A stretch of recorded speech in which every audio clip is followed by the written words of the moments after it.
were we were planning to talk about, to do questions related to Keynesian cross and multiplier effect, right? But then I thought that we can have a class over the weekend where we can do that practice, right? So today, since it's a relatively smaller topic and much simpler than other topics of A2, right? So it would be better if we spend one class to complete off with this topic of types of unemployment, right? So yesterday we talked about unemployed is anyone who is willing and able to work, right?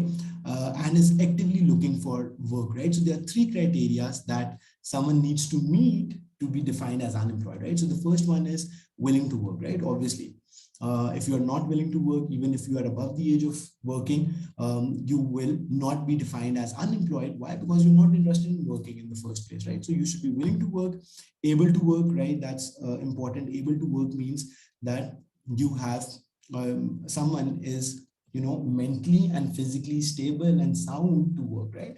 And the third requirement for the person to be defined as unemployed is actively looking for work, right? Because if someone is not actively looking for work, then again you are voluntarily unemployed, right? So that is the term that we use for people is actively looking for work, right? For people who are not actively looking for work, because obviously, especially in developed countries, not in Pakistan, in developed countries, a lot of people know that they will get state benefits even if they're unemployed, unemployment benefits. So they don't actively look for work and they just claim that they are unemployed to benefit from state, um, you know, support programs, right? Okay, now this being said, we'll talk about all the different types of unemployment that exist in an economy, right? So, and feel free to pitch in, right? So the first one that we are about to discuss is known as cyclical unemployment. Now, let me explain you what the cyclical unemployment is. So cyclical unemployment is what we very recently experienced. Not only includes Pakistan, that also includes the entire world, right? So due to COVID, what happened? It was a pandemic. The businesses closed down, restaurants were not open, movie theaters were not open, even stadiums, all the sports events were delayed or canceled or whatever, right? So that is when there is low aggregate demand, when there's low demand from consumers because of any reason, like pandemic can be one of those, right? So people who get unemployed, which we saw here and there around us, right, that is known as cyclical unemployment, right? So let me write the definition here, and then we'll discuss more about this, right? So cyclical unemployment is when due to low aggregate demand, is when due to low aggregate demand, there is lack of investment by the businesses, obviously, because they also cut on their production potential, right? I'll give you a few more examples. Is when due to low aggregate demand, there's lack of investment by businesses, which means lack of jobs, and therefore that results in unemployment. There's lack of investment by firms, and as a result, less demand for labor, less demand for labor, right? So that is what cyclical unemployment is, right? And similarly, it's not only during pandemic, or it's not only when pandemic happens or something as severe as this thing happens, that there will be cyclical unemployment. Cyclical unemployment can also take place due to recession, right? So now, what is recession? Now, this is one word that I'm sure you would have heard about, but recession is a, a period of low economic activity. So what is recession? Recession is basically a period of low economic activity. So I'm about to make a small graph over here, right? So you have GDP on the y-axis and you have time on the x-axis. So if any one of you take business studies, you would know there is something known as business cycle, right? So business cycle is basically a graph that shows how the economic activity or the GDP of a country fluctuates over time, right? So sometimes economic activity is high, there's more output being produced, there's more demand for labor, and so on and so forth, and we call that as boom, right? But then what happens after some time, and it's natural, it's kind of natural that there would be some time, like a duration, 1 year, 6 months, whatever, right? Where economic activity is high, that is known as boom. And then after some time period, economic activity starts to go low, that is known as recession. And then when it hits the lowest, that is known as slump, right? But then obviously economies pick up again and so on and so forth, right? That can be because of many different reasons, like there is, let's say, some civil unrest going on in the country or something of the sort, right? So these are all the different things that can happen, right? And then when the economy tries to go back, that is known as recovery and so on and so forth, right? So this is basically what cyclical unemployment depicts. Okay, now this being said, we'll move on and talk about other types of unemployment, right? So as I said, this topic is very simple and obvious because, a lot of times we have seen these things around us, we observe what is happening around us and so on, right? Another major reason of unemployment can be structural unemployment. Now, this is a very, I would say, a very significant factor that is causing unemployment across the globe, right? So structural unemployment is when any industry becomes, obsolete. I'll give you an example, or outdated, as you can say, in other words, structural unemployment, right? Now, in this case, what happens? So a simplest example of this could be before computers, right? So before computers, people used to have typewriters. It was, the most advanced technology back then to, to type documents and to write documents and so on, right? But over time, that became obsolete because everyone, computers became so cheap, so accessible, so, portable and so on, right? So everyone stopped using typewriters and they instantly moved to computers, right? So that is one type of structural unemployment. Similarly, another example of that could be, let's say, previously before smartphones, we used to use other type of phones, right? That were just good enough for calling and messaging, right? But they could not operate other things like apps, and obviously you would know, right? So that technology became obsolete, and now that was a structural change because that industry, that entire industry that used to make old type of phones, Nokia used to be a big player in that, right? Like Nokia eventually did switch to smartphones, but that was quite late, right? But what I'm trying to say, that it was a structural change, that the entire economy, that the entire industry became obsolete, right? So let's write down the definition first, and then we'll discuss a couple of more examples, and then we'll move forward from there. Is when any industry is when any industry becomes, right, obsolete due to advancement in technology, right? So obviously new technology keeps coming in due to advancement in technology, right? Okay, so that's another type of unemployment, right? Okay, so if I have to give you a few other examples of structural unemployment, right? So back in the day, and this can also be defined as structural unemployment, right? So let me give you a few other examples related to this, right? So in industrial revolution, right, the factories that that was very much back in history, but still, like if I have to give you an example, right, back in the days, production in factories used to happen manually, right? So people used to learn skills, right? How to make different products, how to make different, engines and machines and whatever they used to make, right? But over time, obviously technology,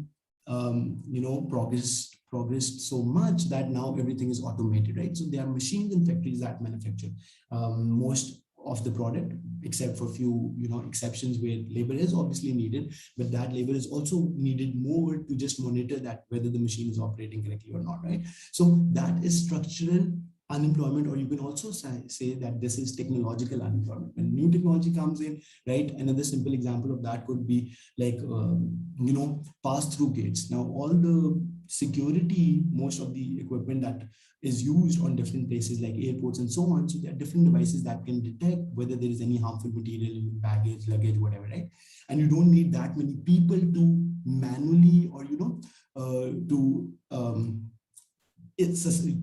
inspect your luggage and so on, right? So that is another example of technological unemployment. Can also be defined as technological unemployment. Okay, another way to look at this is, just give me a second, can also be defined as technological unemployment. So sometimes this type of unemployment might not be very obvious, and there are reasons for that, but it is happening always, right? At a slow pace, sometimes at a fast pace, but this is always happening in all the economies. Let me give you a few of the examples. Can also be defined as technological unemployment, right? So think about this: before computers and before advancement in softwares, right? Before advancement in softwares, a lot of things were not possible, right? So back in the day, no one thought, even after computers, that taking an online class would be so simple and easy, and so on, right? But now it has become possible because of all the softwares, right? Similarly, nowadays everything is done, like almost everything is done on computers and softwares, right? So another simple example of that could be, back in the day, accountants used to make physical records. They used to maintain physical records, ledgers, putting entries, calculating, calculator, right? But none of that is now needed because you have accounting softwares. You have other Google Sheets and spreadsheets to record accounting data. That is much faster, obviously much more accurate, and that is less expensive. In most cases it is even free compared to what you used to pay back then, right?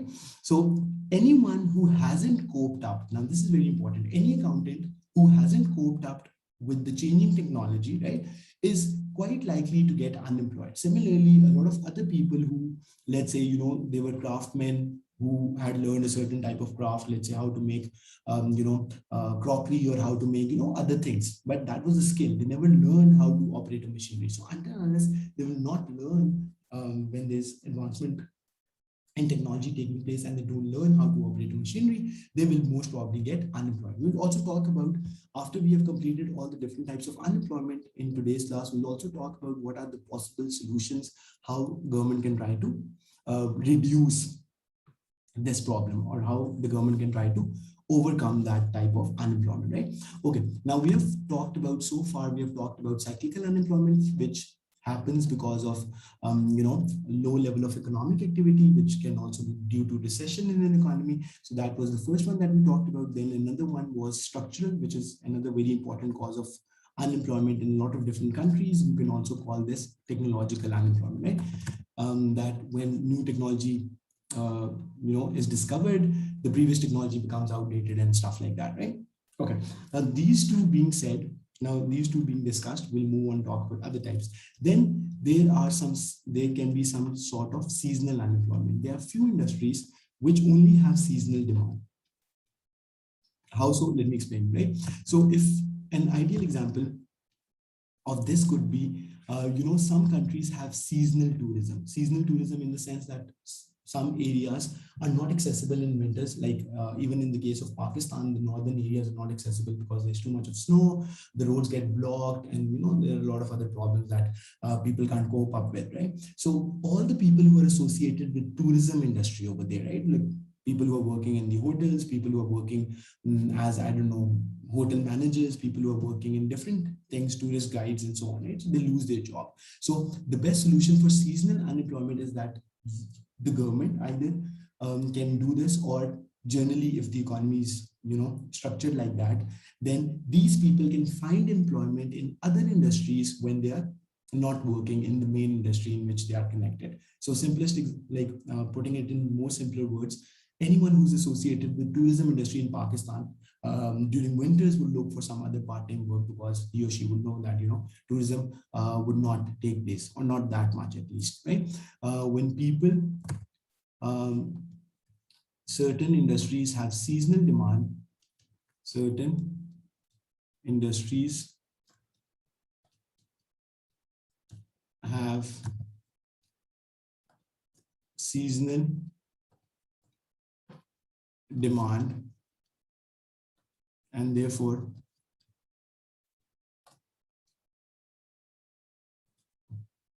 right, people associated with those industries will lose their job when there's no demand for that product. Right? So think about this. Everything at the end of the day boils down to the demand for the good, right? So if you remember, we talked about the labor market में भी हमने क्या कहा था कि देखिए, demand for labor is derived demand. It is derived from what? It's derived from the demand for the final good. So again, whatever service I'm providing or whatever product I'm producing, if there is no demand for that. So let's say if altogether the concepts of going to school or studying becomes redundant, then there will be no demand for teachers and so on, right? So that is what it means. When certain industries have seasonal demand and therefore people associated get unemployed during off seasons, right? Get unemployed during off seasons, right? So this is another thing that we need to know, right? But the easiest solution for this type of unemployment is to create more jobs off season, right? So the easiest solution of people getting seasonally unemployed is to try to help them find some temporary or part-time jobs when they're not working in the main industry in which they are connected, right? Okay, now that's another type of unemployment. Now moving forward from here, then you have casual unemployment. Now that's another very interesting type of unemployment, right? So casual unemployment says that during periods of normal employment, some people can be, there can be periods of unemployment. Now let me give you an example first and then move forward, right? So think about singers and actors and all these people, right? Yes, most of the time, if especially these celebrities are very, very popular and they are high in demand, then yes, they will always be employed throughout the year. But sometimes there can be cases where during employment they get, unemployed, right? So simplest example of that would be, you might have even noticed yourself that otherwise a celebrity is very, especially in movies and entertainment industry, someone is very popular, but after some time they, they just get off the screen, right? So which most of the times means that they are unable to find work and so on, right? Similarly for singers, they might not always be doing concerts, they might not always be involved in releasing their albums and so on. So when they don't have any project to work on, right, because it's project based work, then technically those people will be unemployed, right? So that is known as casual unemployment, right? So just a second. Casual unemployment, right? So let's write this down.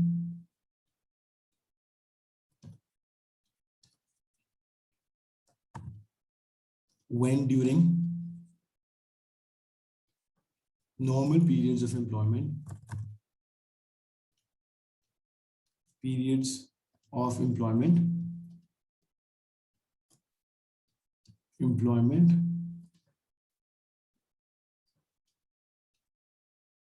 people get unemployed when they don't have any project, right? Get unemployed because they don't have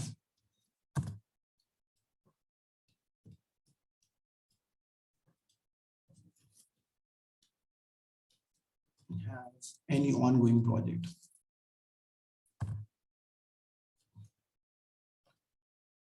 right? So this is most of the times obviously applicable only on people who are doing project by project, whose employment, for whom the employment is related to project, right? But otherwise, other people who have permanent jobs and so on, obviously, they will not experience that, right? Normally, the best example of this would be sports stars, sports celebrities, and then, actors and entertainment industry people and so on, right? So that is casual unemployment. Now, another type of unemployment is frictional unemployment. Now, that is another thing that we often see, that people are between switching jobs, right? So they started a job, they didn't like it, or let's say, something happened, they're looking for something better. And especially people who, just graduate from Pakistani universities. Obviously, it's so saturated, the labor market in Pakistan is so saturated, which means that jobs are so limited compared to the graduates, the number of people who are graduating. So that means that a lot of people would not be able to find jobs immediately, right? So that is another type of unemployment, and that is known as frictional unemployment, right? So this happens when people are looking for a better job, or they're temporarily unemployed because they recently graduated and they're spending some time to apply to jobs and so on, right? So this type of unemployment is known as frictional unemployment. So this type of unemployment is known as frictional unemployment, right? So let me write down the definition. happens when people are between switching jobs. When people are between switching jobs, right? Okay, so this is what it means, right? Also applies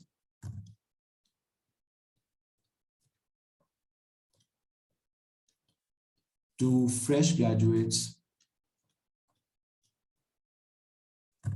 who have just graduated and are currently looking for jobs, right? So it's not that they are permanently unemployed, right? So obviously they, have good degrees and they have, experience and a little bit of experience perhaps in the skills, but obviously it naturally takes some time for you and it's a natural process, right? So it can take you 1 month, 2 months to apply for the job, then take the interview and then hear back from them and then, start working. So that time period when you are looking for job actively and still you haven't been hired yet, that would be defined as frictional unemployment. Also applies to fresh graduates who are currently in the process of applying for jobs. Currently in the process of applying for jobs, right? Okay, so this is another type of applying for jobs, right? Okay, now this is frictional unemployment. So let's do a quick recap of all the types of unemployment that we have done, and then we'll talk about what are possible solutions to deal with each of these types of unemployment, right? Now, one thing that is important to kind of recap over here is that there are 5 macroeconomic objectives that any country wishes to achieve, right? Which includes high GDP growth rate. If you remember, we talked about all of these in the AS syllabus, right? So high economic growth rate, which means high GDP, low inflation, low unemployment, right? Stable exchange rate and stable balance of payments. But what I'm trying to say over here is that unemployment is something that the government is very much interested in, because that is a very, maintaining low levels of unemployment is a major government objective. Why? Because this is a major indicator of government's performance, right? So even for the politicians and so on, right? Often people compare that how much was the inflation in the previous in the tenure of the previous prime minister and how much is the inflation in this government's tenure and so on. Similarly, how much was the unemployment last time, now, and so on, right? So that's why governments are very particular in trying to maintain low unemployment, right? Because that is the basis for their performance. Okay, now moving on, we have talked about different types of unemployment, which include cyclical. The first one that we talked about is cyclical, where there's low aggregate demand, and therefore, there's low demand for labor, and that's why it's unemployment, right? Then another type that we talked about was structural, or you can also call that as technological. That is when there's structural change taking place, or technological change taking place, and some people do not have the skills that are needed at the job place, right? So if anyone was a typewriter, or if anyone used to do things manually, manual labor and so on, construction labors, right? Now with all the cranes and all the production construction equipment, advanced construction equipment that is available, I mean, you can, you don't need people to do things manually, right? So if someone doesn't know how to operate a crane, or someone doesn't know how to operate those tools, then most probably that person will not be hired, right? Then another type that we talked about is seasonal. Seasonal was very simple and obvious, that some industries have only seasonal demand, right? So tourism could be a perfect example, and so on, right? Summers usually there's more tourism because people are free, they're on vacations, students are off from schools and universities, and there is more, uh, people travel more generally, right? But in other seasons, the demand for tourism is low, and therefore some people who are associated with tourism industry, they face seasonal unemployment. Then another one that we talked about is frictional unemployment. This happens when people are doing their normal jobs, frictional, and then there's casual. Casual, I was explaining. Yeah, so casual was when people are normally employed, but during periods of regular employment, there can be some durations of unemployment, and that happens because these people are working on project by project basis, right? So actors and sports stars and so on, right? So not in every match, perhaps a sports a cricket player of Pakistani team or any other team would be playing, which means that that person is technically unemployed during that time, right? Similarly, if you think of actors, you think of singers, they are not always working on any project, and during those time periods, they would be experiencing unemployment. Now, another one that the last one that we talked about was frictional. So frictional is when someone is temporarily unemployed because they're in the process of switching job or they're in the process of finding a job, right? So fresh graduates who have just graduated from university and now are looking for jobs. So those people will be defined as frictional unemployment. Okay, now moving forward from here, we'll talk about what can the government do and what does the government generally do to make sure that these people either stay unemployed for a short period of time, or they do not get unemployed at all, because that is a major indicator of government performance. Now, for the cyclical unemployment, now think about this. This is very interesting, right? So let's talk about each one of these one by one. For the cyclical unemployment, government tries to boost the economy. How can you boost an economy? So if you remember in AS, we talked about fiscal and monetary policies, right? So fiscal and monetary policies are two macroeconomic policies that government can use. Fiscal policy is directly designed by the government officials, which includes the politicians elected in the National Assembly who make the budget. And then there's monetary policy that is managed and controlled by the central bank of the country, which means State Bank of Pakistan, right? In our case. So in this case, what the government would do, that government would use expansionary fiscal and monetary policies. Now, what happens in expansionary monetary and fiscal policy, that you use some instruments, which I'm about to explain you in a bit, to generate higher economic activity and higher aggregate demand. So for instance, in fiscal policy, the two policy instruments that are available to the government are taxes and government spending. So if government reduces taxes, what that actually does is that it increases the disposable income of people, right? So if now I'm paying less in taxes, then this means that I have more income available to spend, right? With that being said, I would have more income to spend, and that is what will increase my spending on different goods. I might be consuming more, I might be doing other stuff. Similarly, if the government increases its spending, how would government increase its spending? Let's talk about that a little bit, right? So government spending basically includes all the expenditure that the government is making on different projects, which can include schools, building hospitals, what else? Building infrastructure projects that are very important, right? So with increased government spending, there would be more aggregate demand, because we already know that aggregate demand is made up of what?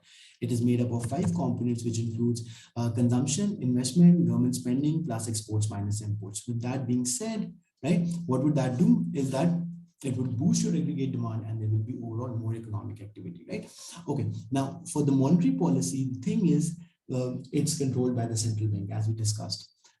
So monetary policy only looks after the interest rates. So unlike fiscal policy, where there are two policy instruments, namely taxes and government spending, in the case of monetary policy, there is only one policy instrument. Like basically, policy instrument means what is the thing that you are using, what is the variable that you're using. So in this case, expansionary. By the way, let me remind you here that we are looking at expansionary. The word expansionary itself means that you want to boost economic activity, expand economic activity, right? So for that, you will want to reduce your interest rates. And how will this help? This will help because when interest rates are low, it's easier and less costly to borrow. I can borrow for, perhaps as an individual, I might be borrowing more when I see interest rates are low, to buy a new car or to buy a new house. Similarly, businesses borrow to invest in their businesses, to expand and so on, right? So with all these things happening, what would that do? Now, let me quickly show you on a graph that how a country fights cyclical unemployment with use of expansionary fiscal and monetary policy that we've just discussed, right? So in this case, what it will actually do is that it will shift your aggregate demand to the right. Have a look at this, right? So aggregate demand will be shifted to the right like this, right? So it goes like this. So you have general price level on the y-axis. So this is something that we know from our AS classes, right? And you have real GDP on the x-axis, right?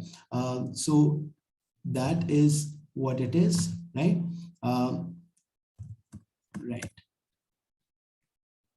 right? Okay, now downward sloping will be the aggregate demand and upward sloping will be the aggregate supply, right?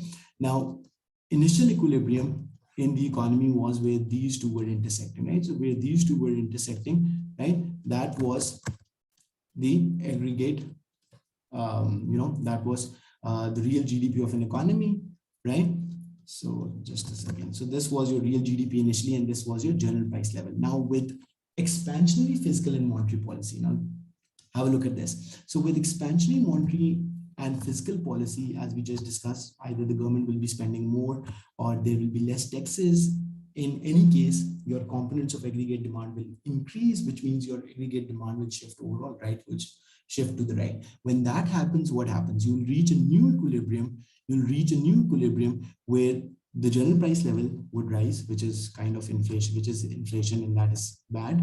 But at the same time, what happens? The real GDP of the country also increase. So that is how, with more real GDP, what is this actually showing us? That there's more goods and services being produced. Because what is GDP? GDP is value of goods and services produced, right? So higher GDP represents that there's more production taking place in the economy, and therefore it would mean more employment, more people will be hired, and there will be more employment, and so on, right? So that is what the government does to fight cyclical unemployment, right? So that was the first type of unemployment that we talked about. Then for the seasonal, I've already kind of told you that for seasonal unemployment, government will try to create more part-time jobs, right? Not in Pakistan, and even that is getting outdated now. Back in the day, different countries, developed countries, I'm mainly talking about, there used to be job centers, right? Now this might sound very um, surprising to people like us who belong to a country like Pakistan, where the government is never seen so actively helping people find a job. But in the developed countries, job centers that used to be there might be still some of those operating nowadays, but now with technology, things have become much easier. So there is LinkedIn, there are other, job application platforms which connects employers with employees, right? People who are willing to hire, like organizations that are willing to hire, and the people who are willing to work, right? So that has taken over by softwares that we were just talking about. But back in the day, these job centers used to be physical offices, like physical office somewhere in Islamabad, Karachi, Lahore, right? Where people used to go drop their resumes and tell them what type of experience they have and what type of skills they have and what type of jobs they're looking for. And it used to be government operated service, and the government would help you find a job, right? So that could be done more as far as seasonal unemployment is concerned, because these people have skills, they are otherwise working, but in a certain season they're out of jobs, so they would be looking for some part-time work and so on, right? So that is how you fight seasonal unemployment. As far as the casual unemployment is concerned, to be honest, there's nothing much that can be done about it, and therefore I can also very surely say that government cannot control that. It's very much on the individual level, right? Now, what can the government do if old singers of Pakistan are getting unemployed, right? So if similarly, if old cricketers in Pakistan, right? So think about Imran Khan. No, not sorry, Imran Khan, very wrong example. Wasim Akram, right? So Wasim Akram, I think I'm not very sure, I don't really follow cricket, but he's still engaged with PCB. I think he's also a coach at Pakistan cricket team. So he's kind of employed, still employed. But a lot of cricketers of his time are unemployed, like Moin Khan, and they might not be working anything, right? So that's kind of casual unemployment, but the government can't help it, right? Uh, Similarly, same goes for singers. So back in when I used to be young, right, in my teens, there were some singers that this generation might not even know about, abroad or not, and so on, right? You might know some of them, but so on. So they are also, some of them might also be unemployed, but government can't help them on such an individual level, right? And again, it's not a very very serious type of unemployment, because most probably people do get employed. Now, most of the times they do get employed after a few periods of unemployment, and even if they do not, it's very difficult for the government to keep a track of these people. Okay, now moving on. So this was casual unemployment. Now, moving forward from here, next type we talked about, again, frictional. So frictional also, the solution for frictional unemployment is also very similar to the casual unemployment that we just discussed. Why so? Because it's happening on a very individual level, right? So let's say if multiple students, by the way, right? So when students graduate and they're applying to different jobs, they're, preparing for the interviews. Let's say they have not developed enough of expertise to, ace an interview, because a lot of things depend on job interview as well, and so on, right? So these people it might take them longer to find a job. So talking out of my own experience, when I graduated, it took me 2 months or slightly more to be hired. Some of our batchmates were hired immediately. For others, it took even longer than 2 months, right? So, I mean, it is kind of different for every person, but government again can't help it much because it's on such an individual level. Okay, now this being said, now comes in the last type, which is also very important, and that is structural unemployment. So for the structural unemployment, what the government always does, and all country governments are very proactive about it, is to retrain people, right? Technological unemployment, right? So the government will retrain these people, because it would be, first of all, in massive numbers. These people, let's say, as I was telling you, if people used to work manually in factories back in the day, and now you have machines that have taken over the work of employees, then a large number of these people will be getting unemployed, and it's kind of obviously government's responsibility to kind of retrain them and so on. So I'll be sharing some names. You might have heard about these organizations, you might not have not, but this is what these organizations are, government organizations, are involved in doing. So TEFTA has an office in Islamabad. It might also be present in other cities of Pakistan. So TEFTA stands for Technical Education and Technical Education Vocational Training Association, or something of the sort. So basically what it does is that it trains people for, new, for skills that have increasing demand, right? So let's say these are the people who are coming. So people who are coming to TEFTA have outdated skills, right? So, and that's why they got outdated skills, right? And that's why they got unemployed wherever they were working, right? Now, TEFTA and few other organizations like these, including Punjab Skill Development Fund. That's another but that's only, I think the focus is only Punjab in this case, because it was established by Punjab government, not federal government, but you get the idea.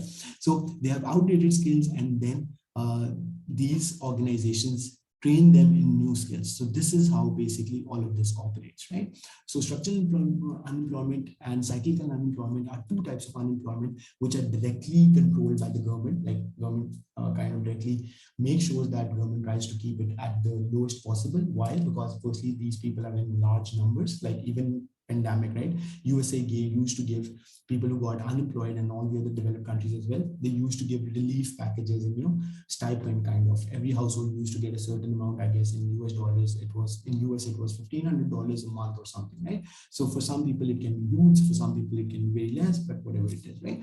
So this is how government tries to control cyclical and structural unemployment. So in cyclical unemployment, government implements expansionary monetary and fiscal policy that we just looked at and talked about. And in the case of structural and technological unemployment, government establish special organizations which are only dedicated to the cause of retraining people so that they can become more employable, right? Employability of these candidates increase, right? So that's about it for today's class, right? So I'll let you know the plan over the weekend. And if we do have a class, we will just do past paper questions, right? Because that is one thing that we haven't touched upon much, right? So there's another class waiting for me, right? I'll drop a message in the group, and if there are any other concerns, please do not hesitate to drop me a message individually, right? Drop me a message individually, and we'll sort out whatever the concern and whatever the thing is, right? Definitely. So great. See you then. Take care. Have a good weekend. Allah Hafiz.